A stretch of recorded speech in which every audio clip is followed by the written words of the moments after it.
Hello students, welcome back to very own YouTube channel concepts made easy. तो हम लोग पढ़ रहे थे आपका कोरिलेशन एनालिसिस, जिसमें आपका कोरिलेशन निकालने का दो मेथड होता है, नॉन मैथमेटिकल मेथड और mathematical method. Non mathematical method हम पढ़ चुके हैं। मैथमेटिकल मेथड भी आपका होता है चार टाइप का।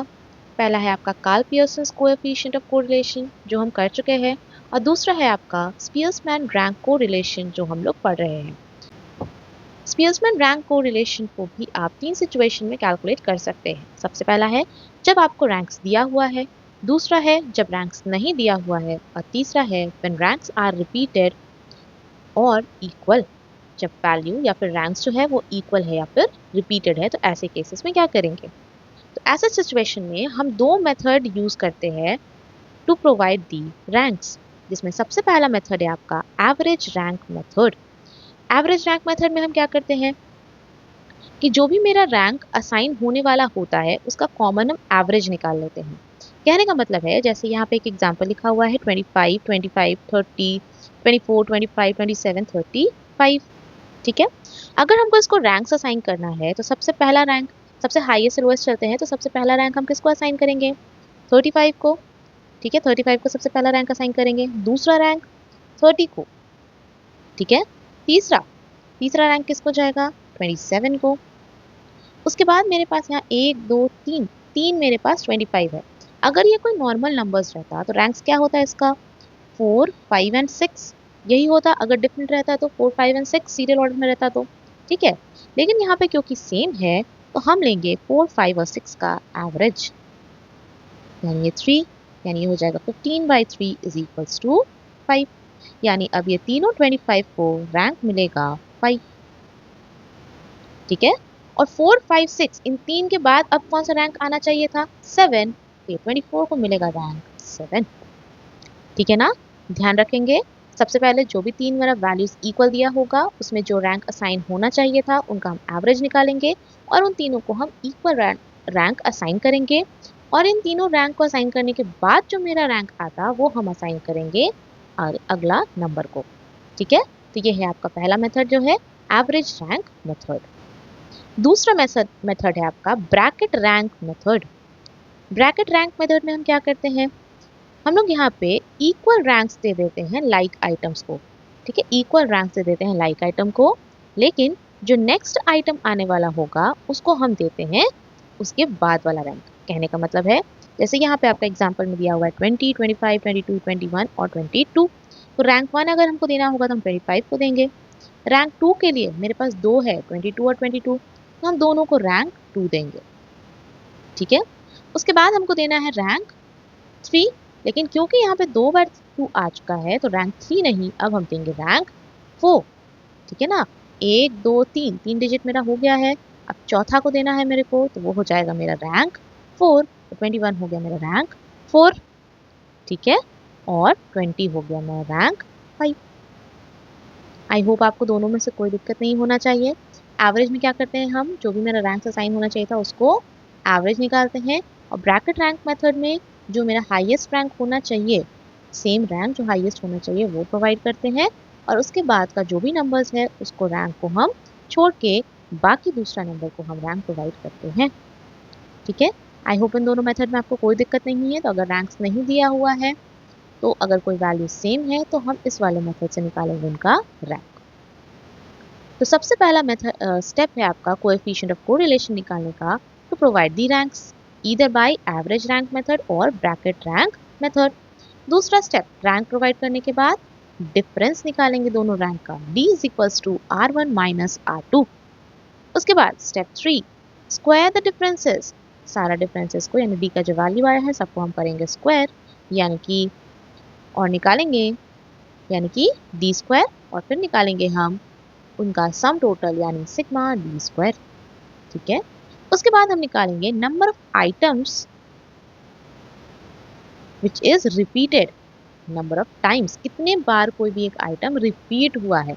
जैसे यहाँ पे आपका 25 है तो ये कितने बार रिपीट हुआ, 1 2 3, m यहाँ पे हो जाता आपका 3। ठीक है। और उसके बाद हम फॉर्मूला यूज करेंगे to calculate coefficient of rank correlation. Formula है आपका R S is equals to 1 minus 6 bracket open sigma d square plus 1 by 12 into m1 cube minus m1 plus 1 by 12 m2 cube minus m2 and so on. The whole divided by n cube minus n. इस n cube minus n को आप और क्या लिख सकते हैं जो हम लोग पहले से लिखते थे n into N square minus 1. ठीक है, चलिए जहाँ आर एस क्या है आपका coefficient of rank correlation, sigma D square क्या है आपका sum total of differences, m1 क्या है आपका number of times first item is repeated. ठीक है ना, और m2 क्या है आपका number of times second item is repeated. ठीक है, चलिए उम्मीद करते हैं आपको फॉर्मूला में और स्टेप्स में कोई दिक्कत नहीं है. तो कोई दिक्कत नहीं है तो एक क्वेश्चन सॉल्व करते हैं ताकि ये कॉन्सेप्ट और अच्छे से क्लियर हो सके. तो दिया हुआ है यहाँ पे find the coefficient of correlation between x and y by the method of rank differences. ठीक है, यहाँ पे वैल्यूज दिया हुआ है. सबसे पहला काम मेरा क्या होगा रैंक असाइन करना. हम देंगे r1 और r2. r1 देंगे हम x को और r2 देंगे हम y को. चलिए सबसे हाईएस्ट वैल्यू क्या है आपका x वाले में 35 है, उसको दिए हम रैंक 1. उसके बाद नेक्स्ट हाईएस्ट क्या है 35 के बाद यहाँ दिख रहा है मुझे 27. एक बार, दो बार, तीन बार है आपका 27. तो बताइए आप कौन सा मेथड यूज करना चाहेंगे, एवरेज रैंक मेथड या फिर ब्रैकेट रैंक मेथड. आप कोई भी मेथड यूज कर सकते हैं. यहाँ पे हम एवरेज रैंक मेथड यूज करते हैं. तो एवरेज रैंक मेथड अगर हम यूज करते हैं तो इनको मिलना चाहिए था 2, 3 एंड 4. ठीक है, यानी 27 जो मेरा 3 टाइम्स आया है उनको रैंक क्या मिलना चाहिए था 2, 3 एंड 4. उनको डिवाइड करेंगे इन 3 से, एवरेज कितना आएगा 9/3 विच इज इक्वल्स टू 3. यानी इन तीनों को मिलेगा रैंक 3. ठीक है, उसके बाद रैंक 3 और 4 ये भी चला गया. अब हमको देना है रैंक 5.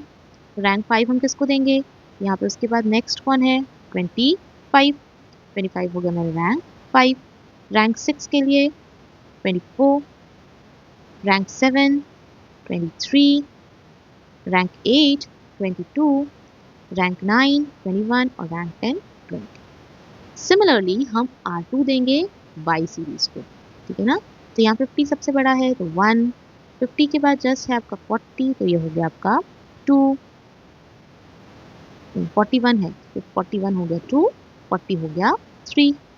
उसके बाद 41 हो गया आपका, 40 हो गया है, 50 हो गया है. अब क्या करना है चौथा रैंक किसको देंगे यहाँ 38 है और यहाँ पे भी 38 है. ये और ये.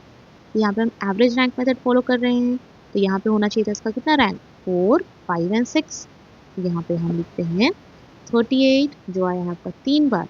ठीक है, ये m1 और ये हो गया आपका m2. कौन कौन से रैंक में आ रहा है 4, 5 एंड 6.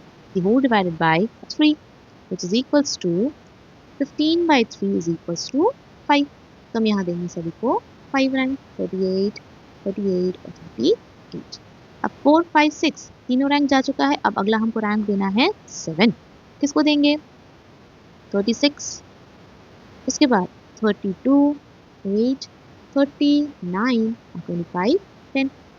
ठीक है, आई होप यहाँ तक किसी को कोई दिक्कत नहीं है. उसके बाद हम क्या निकालेंगे D. और D क्या होता है आपका डिफरेंसेस ऑफ रैंक. तो D ये हो गया -1, 6 - 5 1, 0 0 4 0, -2 -2 1 और -1. ठीक है, अब हम निकालेंगे D स्क्वायर. तो D स्क्वायर होगा आपका 1 1 0 0 16 0 4 4 1 1. हमको चाहिए sigma D square.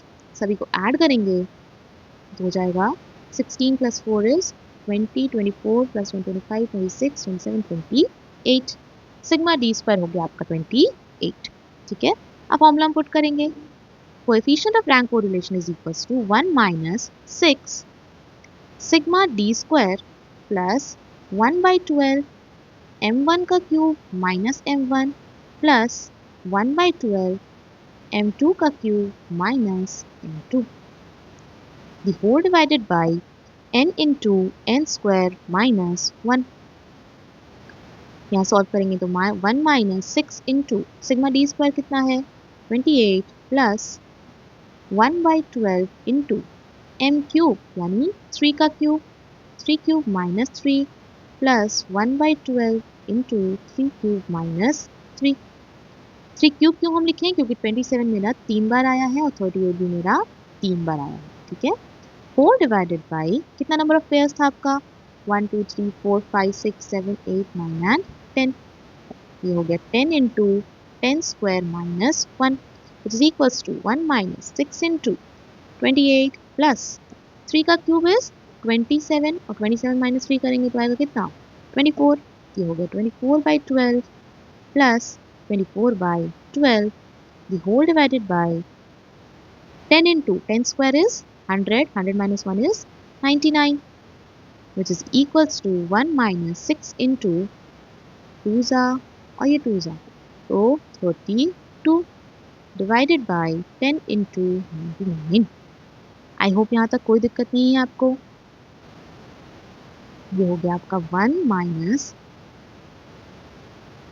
192 divided by 990 LCM अगर हम ले लेते हैं 990 को minus 192 by 990 is equals to 798 divided by 990 और जब हम इसको डिवाइड करेंगे तो मेरा आंसर आएगा प्लस 0.81 प्लस 0.81 आया यानी डिग्री ऑफ कोरिलेशन क्या है